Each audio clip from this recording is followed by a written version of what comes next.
హిందువులు తెలివి కల్లోళ్ళు, బత్తాయిలు దేడిదిమ్మగాళ్ళు.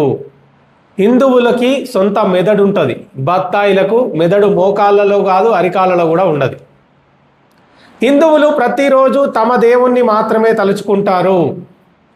బత్తాయిలు పొద్దున లేస్తే ముస్లిం క్రిస్టియన్ దేవుళ్ళని తలుచుకుంటారు. పండుగలు వచ్చినప్పుడు హిందువులు మన గుళ్ళకు పోయి మన పూజలు మనం చేసుకుంటాం.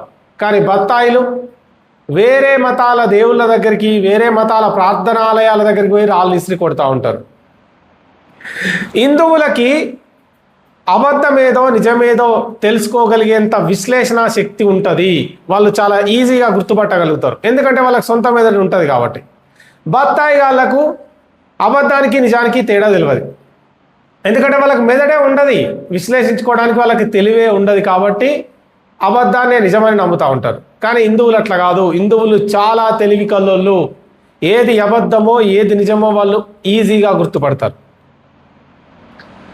హిందువులు దేవుణ్ణి వేడుకుంటారు, బత్తాయిలు దేవుణ్ణి వాడుకుంటారు. హిందువులు ధర్మాన్ని నమ్ముకుంటారు, బత్తాయిలు ధర్మాన్ని అమ్ముకుంటారు.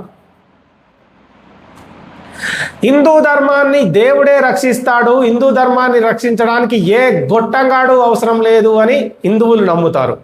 కానీ బత్తాయిలు దారిన పోయే ప్రతి గొట్టంగాడు హిందూ ధర్మ రక్షకుడిని అని వేషం వేసుకొని వస్తే వాని భజన చేస్తారు, వాని సంకనాకుతారు. సో హిందువులు చాలా తెలివి కల్లోళ్ళు, బత్తాయిలు తెలివి తక్కువ దద్దమ్మలు. హిందువులు మాత్రం చాలా తెలివి కల్లోళ్ళు, సబ్జెక్ట్ గురించి మాత్రమే మాట్లాడతారు, కంటెంట్ గురించి మాత్రమే మాట్లాడతారు. బత్తాయిలు బూతులు తప్ప వాళ్ళకి ఏది రాదు. సింపుల్గా చెప్పాలంటే ఈ వీడియో కింద బూతులు మాట్లాడేటోళ్ళంతా బత్తాయిలు, సబ్జెక్టు మాట్లాడేటోళ్ళంతా హిందువులు. నేను హిందువుని, నాకు తెలివి ఉంది, నాకు మెదడుంది, నేను ఆలోచించగలుగుతా, నేను బూతులు మాట్లాడా, నేను కంటెంటే మాట్లాడుతా, నేను నిజమైన హిందువుని, ఇట్లా చెప్పుకునే దమ్మున్నోళ్ళు ఎవరైనా ఉంటే కామెంట్స్లో కామెంట్ చేయండి.